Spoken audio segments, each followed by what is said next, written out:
그러니까 이 초기 단계에서 프로젝트 아이덴티케이션들이 난무했을 시기가 있었겠죠. 어떤 면에서는 멜라니 클라인이 봤던 것은 뭐예요? 우리는 초기에 공격성을 우리는 타고났다고 봤던 게 멜라니 클라인 이론이죠. 그러니까 대인관계 이론과 멜라니 클라인의 이론의 큰 차이점은 멜라니 클라인은 프로이드의 죽음 본능, 데스 인스팅트를 받아들여서 이 공격성 이론을 아주 최대한 뭐라고 할까요? 가장 잘 발달시킨 이론이 멜라니 클라인 이론이에요.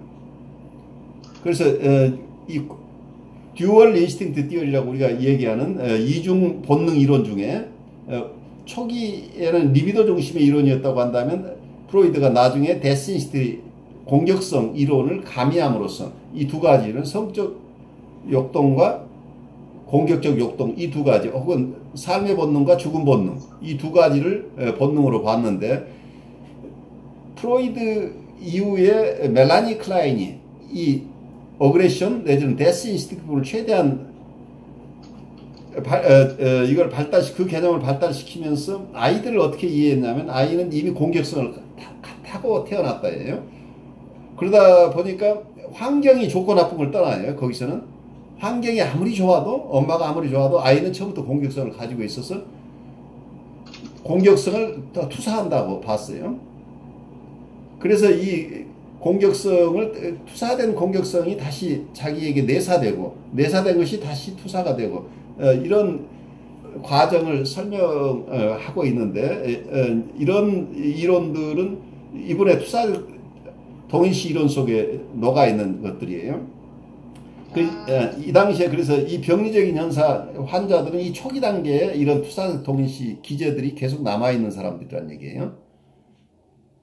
그런데 대인관계 쪽에서 여러분들이 보면 대인관계에서는 우리가 이런 공격성 때문에 타고난 공격성 때문에 어떤 아이들이 불안이 생겨났다고 보질 않아요. 그건 환경 때문에 이 불안이 발생한다고 봤던 게 다른 거죠. 그러니까 타고난 공격성이냐 아니면 환경에서 오는 것이냐는 큰 차이가 있죠. 멜라니 클라인이 봤던 어떤 이런 불안과 대인관계 쪽 인터퍼스널 사이코애널리시스 쪽에서 봤던 것이 큰 환경을 중심으로 하는 이론과 본능을 중시하는 이론에서 큰 차이가 있다는 얘기예요. 그래서 이런 공격성의 투사 이론들을 따라가다 보면 이 공격성이 치료학에서 실제로 임상적으로 잘 우리가 이해할 수 있죠. 환자가 굉장히 디스터브된 초기 환자의 경우에는 아까 어떤 면에서는 자기 표상과 대상 표상이 거의 구별되지 않는다고 하는 얘기도 계속 난 그 부분도 같이 설명을 하면 자기라고 하는 셀프가 오브젝트하고 이 두 가지가 이렇게 셀프 레프레젠테이션이라고 자기 표상 셀프 레프레젠테이션과 오브젝트 레프레젠테이션 대상 표상 우리의 그러니까 자기 이미지하고 대상 이미지가 구별이 잘 안 된다는 얘기입니다. 그러니까 어떨 때는 자기 표상을 자기가 가지고 있고 대상 표상을 치료자에게 줘요. 그러면 치료자가 어떤 이분들은 굉장히 심리적으로 어려운 분들이니까 나쁜 대상 표상을 나한테 주게 되면 내가 굉장히 가혹한 대상이 돼버리죠. 그리고 자기는 자기 표상을 가지고 있다가 어느 순간에는 자기가 가혹한 대상 표상을 자기 것으로 가져가 버려요. 그리고 자기 표상을 우리에게 또 투사해요. 그러면 어떤 현상이 나오냐면 갑자기 치료자가 얼어붙어 버리고 꼼짝 못하고 환자가 치료자 역할을 치료자라기보다 가혹한 초기 대상이 돼서 환자가 치료자를 짓이기예요. 이때는 치료자가 꼼짝을 못하는 상황이 일어나요. 그런데 이 자기 표상과 대상 표상의 변화가 수시로 일어난다는 거예요. 어떤 경우에. 그러니까 자아와 대상의 이 구별이 자아 경계선이 불분명해진다는 얘기예요. 그래 너와 내가 구별이 안 된다는 거예요.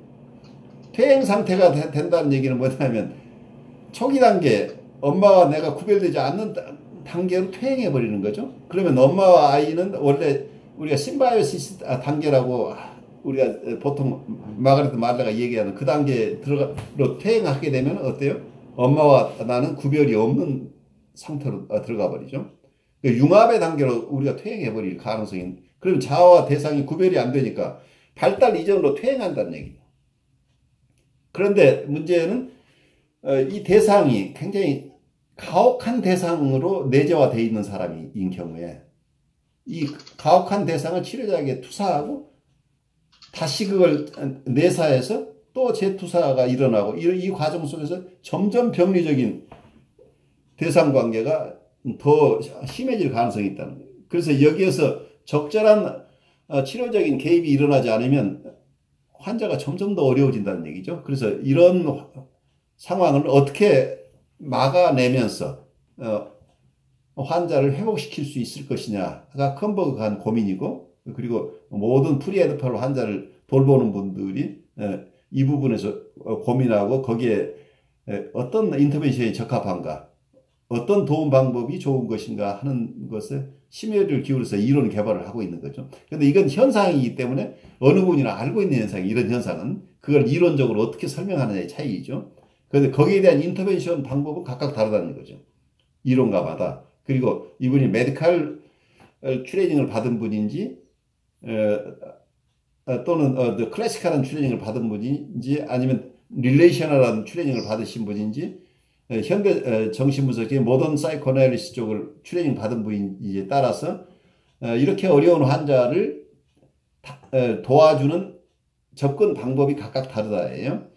그래서 여러 가지 접근 방법 중에 컴버그 이론을 이번 학기에 하는 이유는 다른 여러 치료 방법 중에 하나인 이 컴버그를 우리가 바르게 이해하는 게, 꼭 이 사람을 따라가자는 게 아니라 이분도 훌륭한 임상가니까 이분이 주는 인사이트들을 우리가 그 중에 우리에게 도움이 되는 것을 잘 소화하고 그리고 또 다른 이론들과 융합해내면서 우리가 만나는 분들을 도울 수 있는 이론을 우리 스스로 터득해내는 과정이죠.